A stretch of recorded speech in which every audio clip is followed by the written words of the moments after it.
Gente, eu sei que esse vídeo vai ser um pouco polêmico, mas eu quero dizer para vocês o seguinte: eu não sou nem lulista, nem cirista, nem petista, nem antipetista. Eu sou uma pessoa de esquerda progressista. E não quero, com esse vídeo, dividir meu público. Ao contrário, se vocês assistirem o vídeo até o final, vocês vão ver que existe nesse vídeo uma mensagem para como eu acredito que nós possamos nos unir. Nos unir sabendo que existem diferentes pautas, diferentes causas, enfim. Então eu fiquei preocupado realmente quando eu estava fazendo e formatando o vídeo de ser mal compreendido. E torço para que todos possam assistir o vídeo até o final e evitar que isso aconteça. Oi gente, o canal é a Nova Máquina do Tempo, eu sou André Teixeira Jacobina e o vídeo de hoje ele é trazido para vocês por uma seleção feita pelos apoiadores do canal. E se você quiser se tornar apoiador do canal, vão haver links em um comentário fixado aqui nesse vídeo para que vocês possam escolher as pautas dos próximos vídeos. Sobre esse tema eu fiquei pensando em não apenas trazer a minha voz, e por isso eu peço a vocês que acompanhem o vídeo até o seu final, porque no final do vídeo vai ter a voz do Mujica, ex-presidente do Uruguai, e também temos falas de Glenn Greenwald, Noam Chomsky e Boaventura Santos. 4 pessoas que eu valorizo muito a opinião e que eu achei que seria interessante trazer a voz dessas diferentes pessoas, agora que a voz do Lula já se tornou livre. Essa é a novidade que aconteceu essa semana. Ele vai poder finalmente dar entrevistas, o que ele estava proibido e que era uma proibição, mais uma das coisas arbitrárias que aconteceram com Lula, porque assassinos e pedófilos e outros tipos de criminosos podem sempre falar, muito mais graves do que qualquer coisa que Lula tenha sido acusado, e Lula estava proibido de falar. Não é? Então era mais um exemplo de uma coisa, um ponto fora da curva envolvendo esse caso.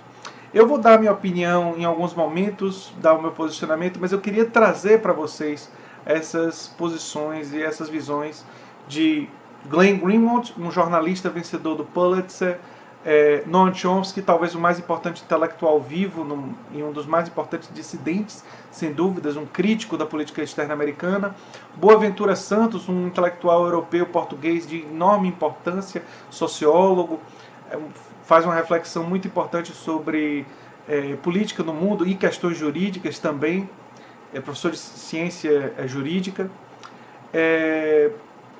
E o Mujica, que é um dos líderes latino-americanos e talvez um dos líderes do mundo mais respeitados que nós temos hoje no planeta. Enfim, eu queria trazer a voz dessas 4 pessoas e trazer comentários em conjunto, né? Cotejar os meus comentários com a voz dessas 4 grandes figuras.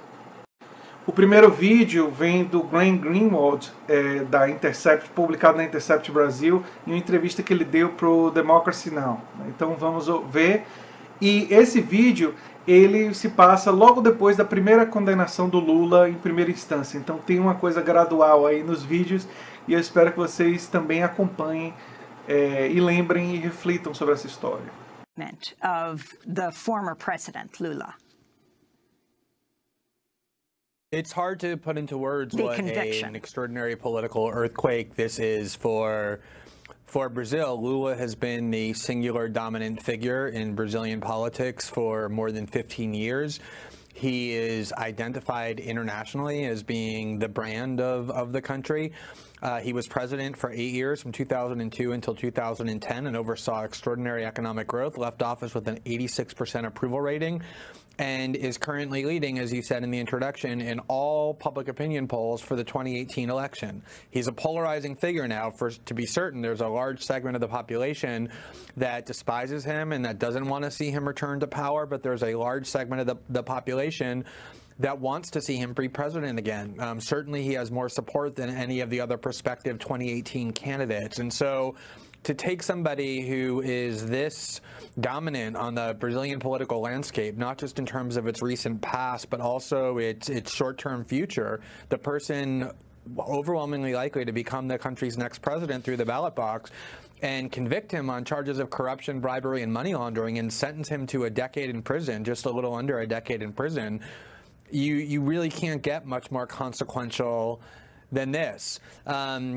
Independent of the merits of the case against Lula, and the extraordinary thing about this case is that there's a lot of different corruption charges and claims against Lula, including being at the center of the Petrobras corruption. This has been regarded as an ancillary case, not very strong. It involves kind of obscure questions about who is actually the owner of this triplex apartment that received the benefits. Lula insists that he is not even the owner of the apartment, whereas the state insists that that was just a scam, that he really is the owner and these benefits went to him. But leaving aside the merits of the case, which will now be adjudicated on appeal, if you look at actually what has happened, it's amazing in Brazil. You have first the leader of the country who was elected president, Dilma Rousseff, impeached on charges that, even if you believe them, are extremely petty in the context of the corruption claims lodged against the people who removed her. So you took out the elected president of PT, which severely harmed PT, and now you take the next PT candidate who was president and who likely will be president again, and you convict him on charges and make him ineligible to run for office for the next 20 years. It certainly looks like, whether, again, these claims are meritorious or not, that there is a real attempt to preclude the public from having the leaders that it wants, which are the leaders of PT. And at the same time that you have that going on, once Dilma was removed from office, you move from a center-left government with PT to a center-right government with her successor, Michel Temer, who formed a coalition with the right-wing PSDB party.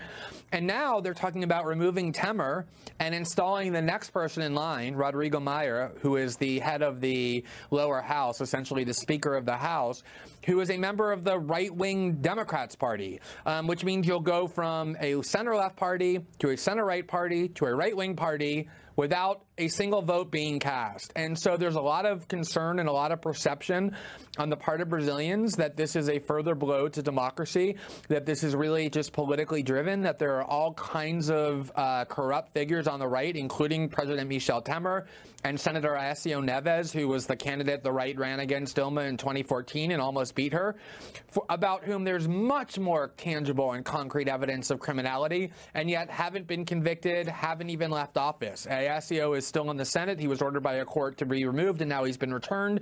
And Temer remains running the country, even though the whole country heard him on audio approving bribes paid to witnesses to keep them silent.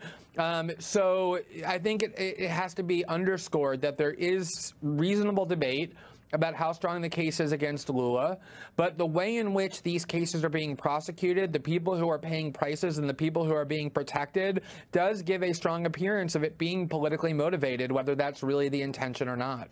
And Glenn, vocês perceberam aí que ele lembra do julgamento do triplex, ainda nem tinha acontecido o julgamento do sítio de Atibaia, e ele vai mostrando a questão da motivação política, que vai ficando cada vez mais evidente. É claro que com a chegada do Sérgio Moro a ministro da Justiça, isso se torna cada vez mais evidente, não é? Na sequência agora nós vamos ouvir um pouco da fala de Noam Chomsky sobre a prisão do Lula, e há uma comparação muito interessante que ele faz entre a prisão de Lula, Julian Assange e Antônio Gramsci. Vamos ouvir. Take another example right next door to Ecuador, in Brazil, where the developments that have gone on are extremely important. This is the most important country in Latin America, one of the most important in the world. Under the Lula government early in this millennium, Brazil was maybe the most respected country in the world. It was the voice for the global South under the leadership of Lula da Silva. Notice what happened. There was a coup, soft coup, to eliminate the nefarious effects of the Labor Party, the Workers' Party. These are described by the World Bank, not me, the World Bank, as the golden decade in Brazil's history, with radical reduction of poverty, massive extension of inclusion of marginalized populations, large parts of the population, Afro-Brazilian indigenous who were brought into the society, a sense of dignity and hope for the population. That couldn't be tolerated.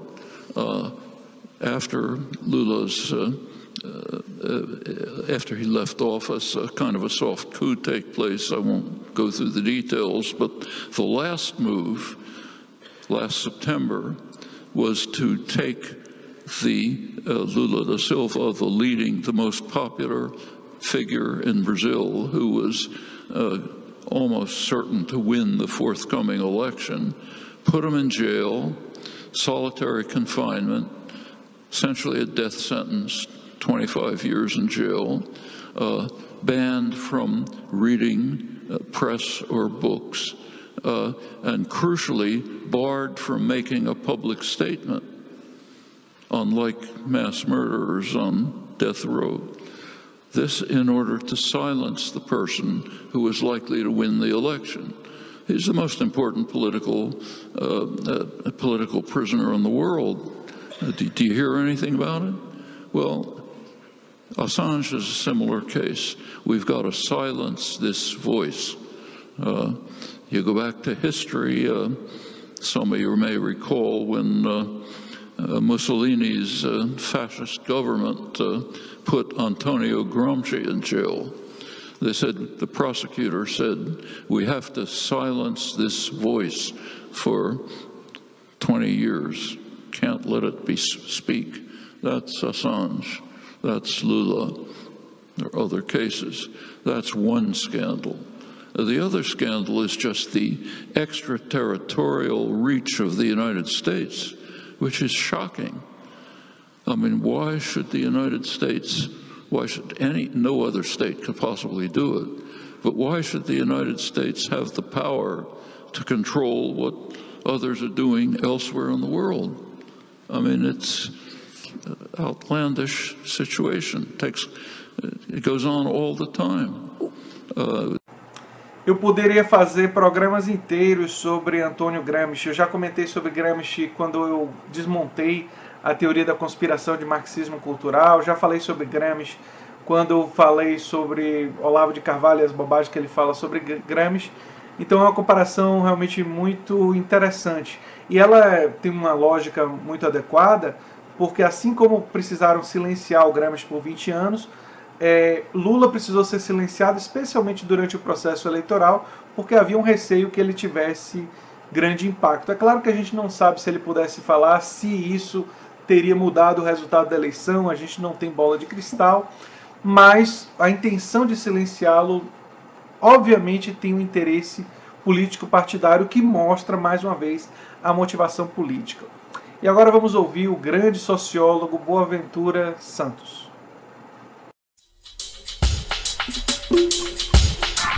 Olá a todas e a todos, venho-vos convidar, de facto, convocar para a grande jornada de luta pela libertação do presidente Lula, que se vai realizar em vários pontos do país, do Brasil, de Portugal, do mundo, no próximo dia 7 de abril, especificamente em Portugal, em Lisboa, no Largo Camões às 16 horas e em Coimbra, na Praça 8 de Maio. É uma jornada muito importante. O presidente Lula é hoje o mais famoso preso político do mundo e muita gente que teve dúvidas na altura, alguns dos nossos amigos, acerca das verdadeiras razões e da eventual culpa do presidente Lula, não tem hoje dúvidas nenhumas. Depois de que o seu acusador se transformou no ministro de Bolsonaro, ficou clara qual foi a estratégia da prisão do presidente Lula. Portanto, nós temos que lutar pela libertação do presidente Lula, fundamentalmente porque agora que este novo governo, que está a revelar a sua verdadeira face, que é uma face fascista, antidemocrática, que para cúmulo pretendeu comemorar a ditadura, que tanto sofrimento, tanta tortura, tanta morte, tanto desaparecimento, tanto terrorismo de Estado causou, esta ditadura, o que procura este governo que celebra a ditadura, o que procura, acima de tudo, é fazer passar a reforma da Previdência, que essa sim afetará a vida de todos os brasileiros nas próximas décadas. E é essa luta que eles querem, de alguma maneira, disfarçar para poder passar essa reforma, que é uma reforma totalmente contrária aos interesses dos brasileiros. E para que ela passe, é preciso que o presidente Lula continue preso. E é por isso que, se nós queremos que a reforma não passe, é fundamental que continuemos a lutar pela liberdade do presidente Lula. Portanto, a todos e a todas convido para as concentrações. É uma missão importante e é uma missão possível. Esperemos que ela tenha êxito nos próximos tempos. Um abraço a todos e a todas. Boaventura traz a questão do fascismo, que realmente é um fenômeno mundial que tem um peso aqui no Brasil, e nós podemos ver nos elogios à ditadura militar, na defesa de torturadores, tem um elemento neofascista aí. E ele lembra também, como eu já havia aludido, a chegada do Sérgio Moro ao Ministério da Justiça como o evento que acabou tirando as dúvidas daqueles que ainda poderiam ter dúvidas em relação à motivação política para a prisão do Lula.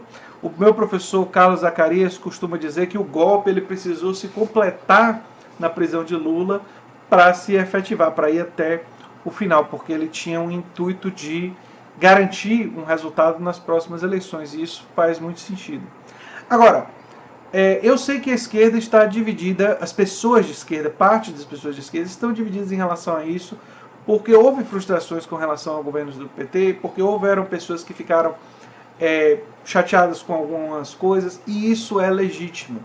E nós podemos ter críticas, e é fundamental que não tenhamos pensamento único, mas nós não podemos esconder o fato, tirar a questão de que existe uma motivação política para a prisão do Lula, né?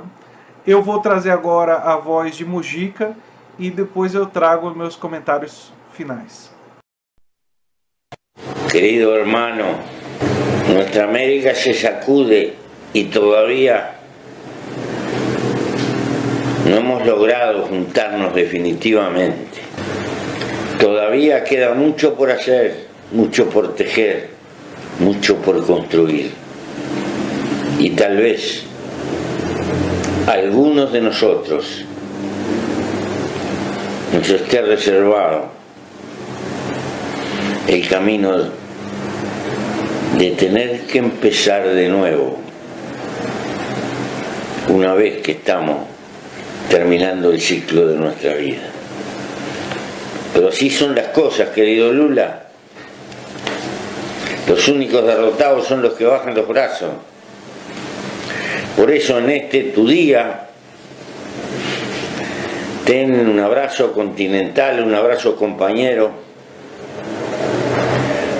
desde nuestro Montevideo, de un viejo luchador que es tu amigo y tu compañero en despuntar los sueños de una América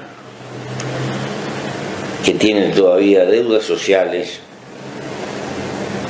y que no está todavía junta. Gracias por el regalo de tu vida. Gracias.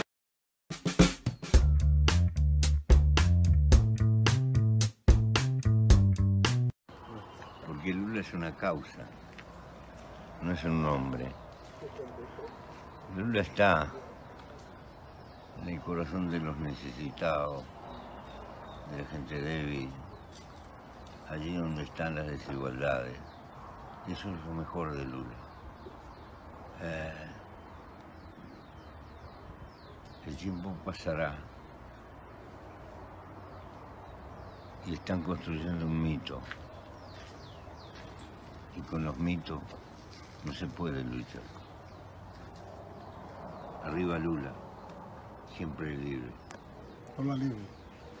Obrigado, presidente.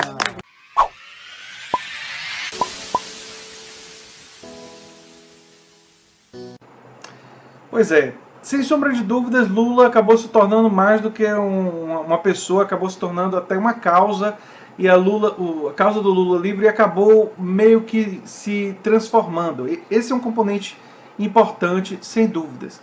Mas eu acho que ao mesmo tempo que nós devemos defender isso por uma questão de justiça, porque houveram uma série de atropelamentos, para não usar uma outra palavra, no processo do Lula, prisão logo depois da segunda instância, há vários questionamentos, proibir ele de falar, uma sentença que fala em preso por atos determinados e prendemos em nome de fortes convicções, quando você precisa ter fortes evidências e não convicções para prender uma pessoa.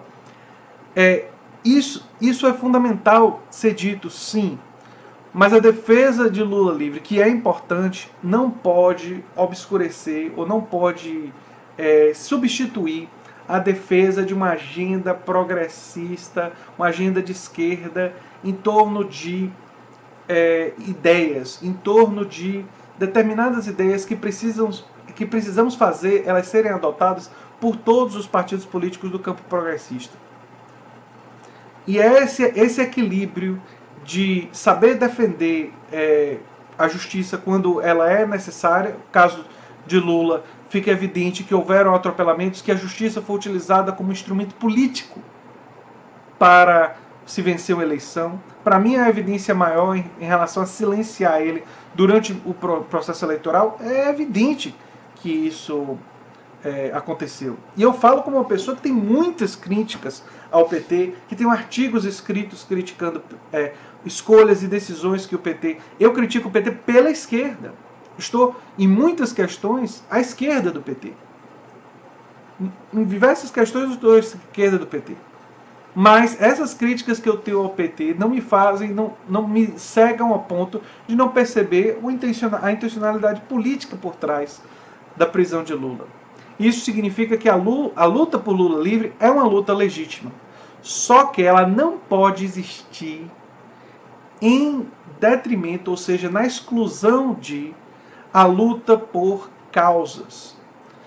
Eu tenho um temor em relação a isso, porque toda vez que a política se torna apenas a defesa de personalidades, porque a gente gosta de pessoas, porque a gente simpatiza com as pessoas, porque tem aqui no Brasil aparentemente lulistas, ciristas e bolsonaristas, quer dizer, quando a gente converte a política num conflito de diferentes pessoas, nós empobrecemos a política.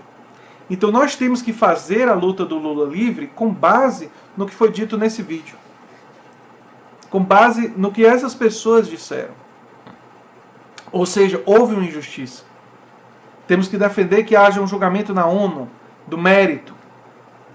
Que nas instâncias haja um julgamento do mérito, que evidências sejam demonstradas, como nós faríamos para qualquer pessoa.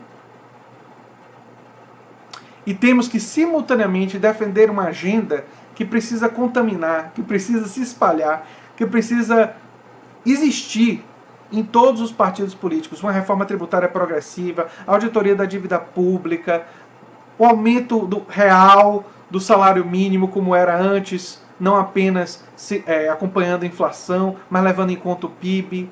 Nós precisamos priorizar o sistema público de saúde, o SUS. Nós precisamos ampliar o investimento na educação, modernizar a educação, profissionalizar a gestão pública, ampliar o espaço das cooperativas, aumentar o investimento em produção cooperada para expandir a produção cooperada em todo o território nacional, democratizando os espaços de trabalho. Ou seja, existe uma série de causas, e eu poderia ficar mais de uma hora aqui falando sobre as várias causas que são importantes. Lula livre, como bem disse Mujica, é mais uma dessas causas. Não pode ser a única causa, nem pode ser uma causa que seja negligenciada. E esse equilíbrio entre ser uma causa importante, mas não ser a única causa, é o desafio complexo e importante do campo progressista e do campo de esquerda. Eu sei que esse tema é polêmico entre parte do meu público, e por isso eu faço esse vídeo sabendo que eu posso desagradar alguns de vocês. Mas eu quero dizer para vocês que eu quero que vocês pensem na questão grande. Eu quero que vocês pensem que a gente precisa saber ter múltiplas causas e não deixar que umas negligenciem as outras. Enfim, essa é a minha esperança, essa é a minha expectativa, e é isso que eu torço, para que todos nós tenhamos essa capacidade de ter múltiplas causas, e ter múltiplas causas envolvendo fundamentalmente a palavra justiça, em todos os níveis. Né? Justiça não só para o Lula, mas justiça social, né? maior igualdade de oportunidades é uma forma de justiça. Então, nesse sentido, justiça é aquilo que nos motiva. Deve ser, pelo menos. Enfim, um abração, gente. Até o próximo vídeo. Se você gosta do que eu faço aqui, se lembre sempre de se inscrever, dar um like e compartilhar, que é muito importante para mim. Um abração e até o próximo vídeo. Tchau, tchau.